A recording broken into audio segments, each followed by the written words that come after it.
Did you know there is a specific way to read Psalm 23 that acts as a metaphysical eraser for your debts? Most people read it as a hope for the future, but Neville Goddard taught us how to read it as a command for the present.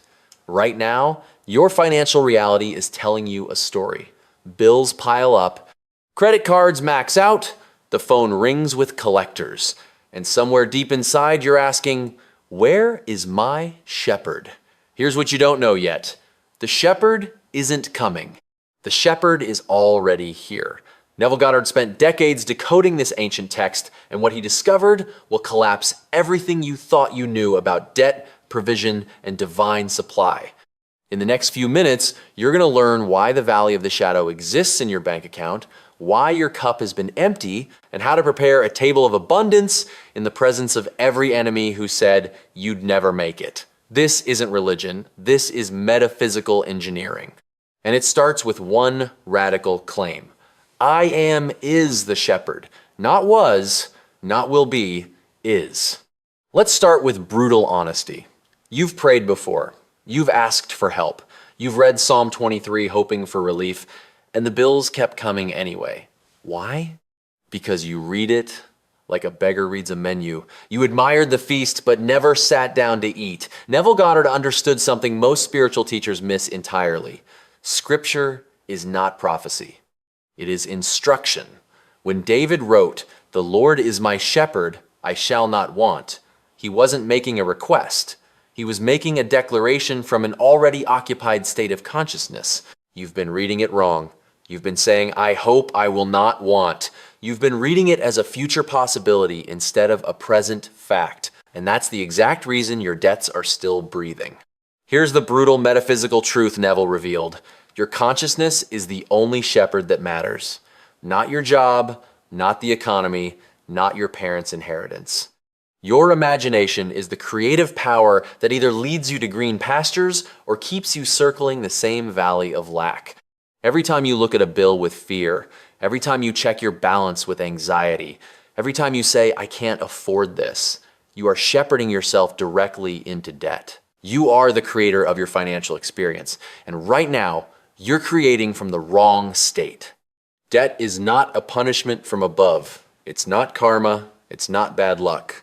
Debt is the physical manifestation of a mental state called I shall want.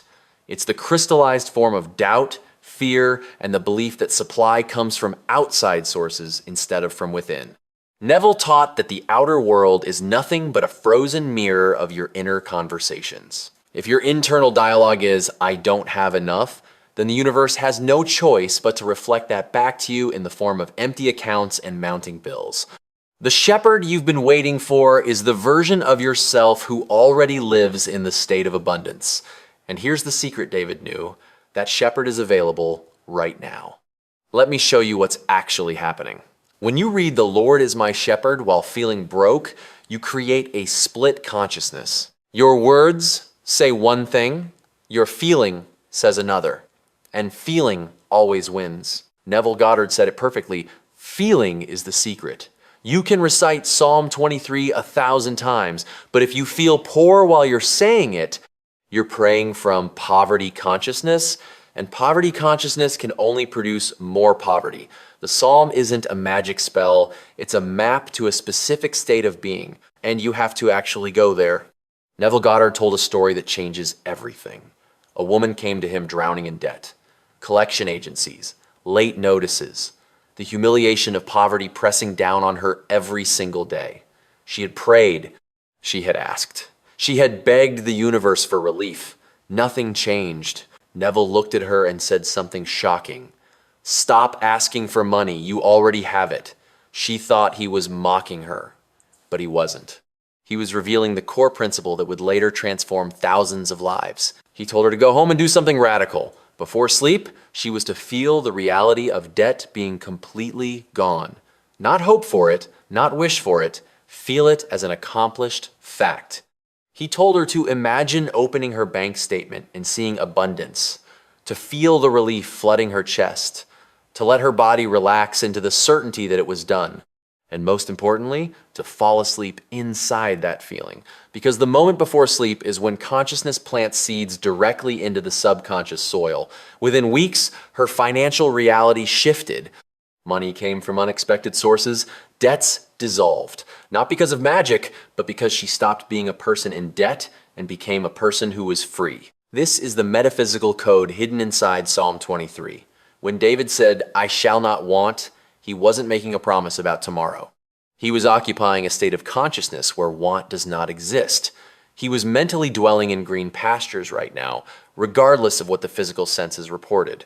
Neville called this the law of assumption. You don't attract what you want, you attract what you are. And what you are is determined entirely by the state you occupy in imagination.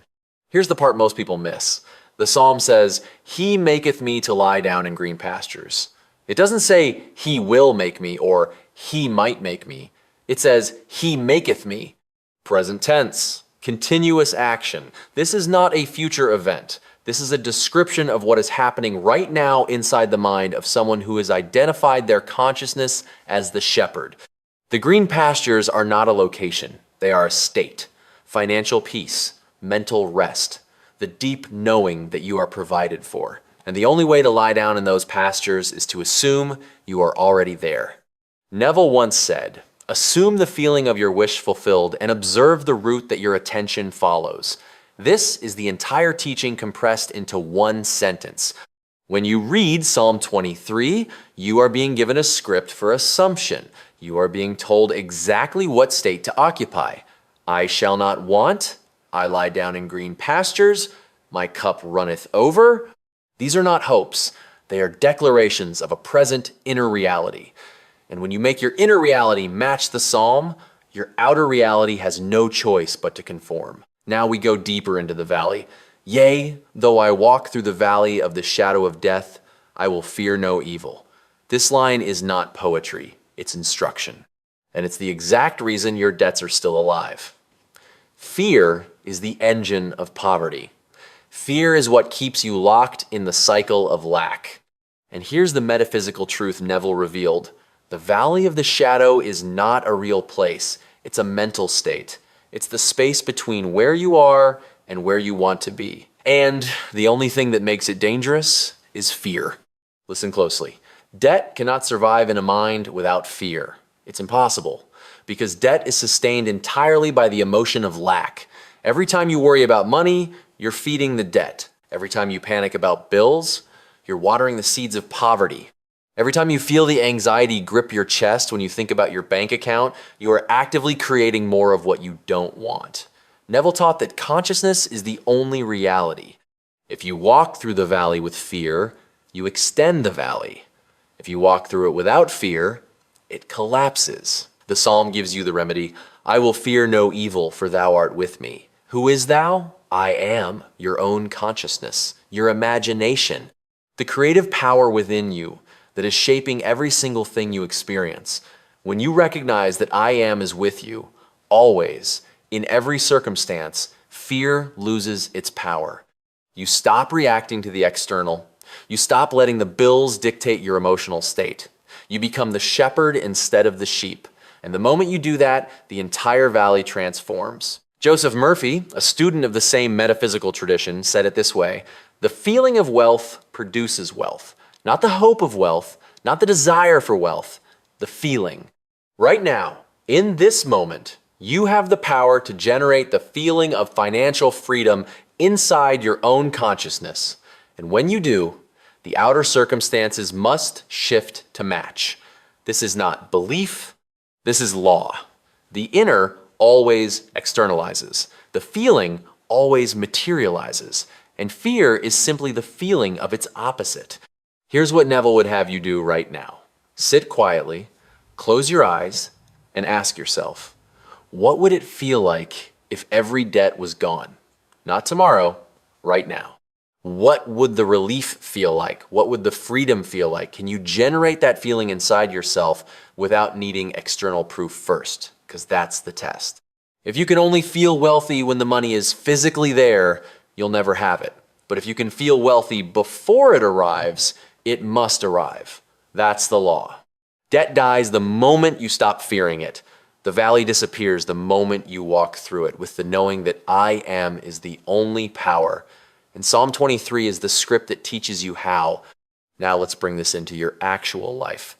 Thou preparest a table before me in the presence of mine enemies. Who are your enemies? Bill collectors, credit card companies, the people who said you'd never make it, the part of your own mind that whispers you're not enough.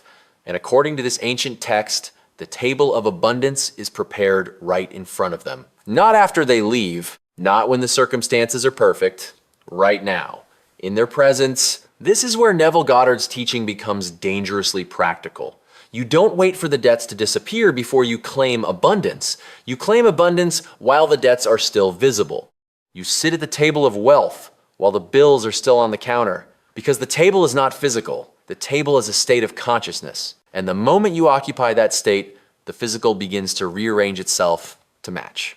William Blake, the mystic poet Neville often quoted, wrote, "If the doors of perception were cleansed, everything would appear to man as it is, infinite.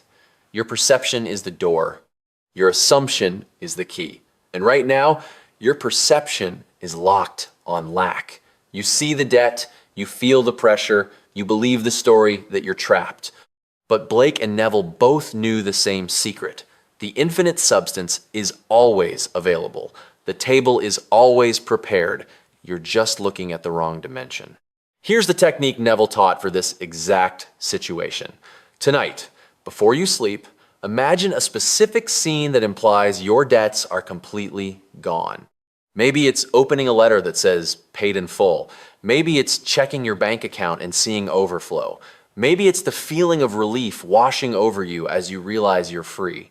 Don't force it, don't strain, just gently loop that scene in your mind until it feels natural, until it feels real, and then fall asleep inside it. Joseph Murphy called this impressing the subconscious. He taught that the subconscious mind is the builder of your reality, and it accepts whatever you impress upon it as true. When you fall asleep feeling wealthy, you impress wealth into your subconscious. When you fall asleep feeling free from debt, you impress freedom into your subconscious. And the subconscious, being the faithful servant, goes to work immediately to manifest that impression in your physical world. The final line of the psalm is the crown, "My cup runneth over," not will run over, runneth, present tense, continuous overflow. This is the state of the person who has truly claimed I am as their shepherd. Not just enough, not just sufficiency, overflow, abundance beyond what you need, provision beyond what you asked for. And it's available right now, the moment you stop identifying with the valley and start identifying with the table. Let's bring it all together. Psalm 23 is not a comforting prayer for difficult times. It's a metaphysical blueprint for shifting states. It's an instruction manual for moving from poverty consciousness to wealth consciousness, from fear to faith, from lack to overflow. And the entire teaching rests on one foundation. I am is the shepherd.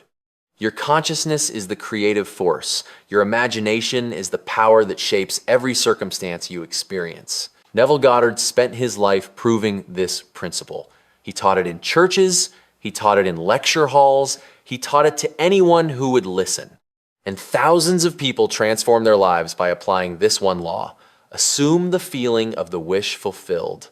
When you read Psalm 23, you are not asking for something outside yourself to save you. You are reminding yourself that the power is already within. The shepherd is already here, the green pastures are already accessible, the table is already prepared, and your cup is already overflowing. You just have to occupy the state where these things are true. Here's the metaphysical resolution. Debt is not your enemy. Debt is your teacher. It's showing you exactly where your consciousness has been dwelling.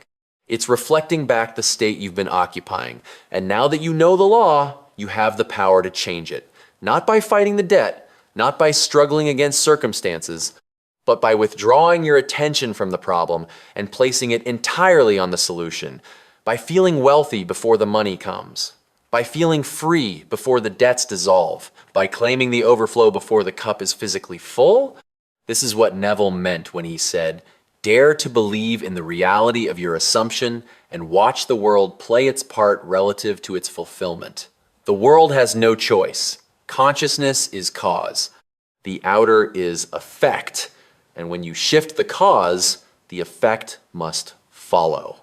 If this teaching resonates with you, if you're ready to join a community of people who are applying these metaphysical laws to transform their financial reality, subscribe to the Goddard Code. This is where we gather to study the deeper truths, to share testimonies of manifestation, to remind each other that the power is within. You're not just a viewer, you're a creator. And this channel exists to help you remember that.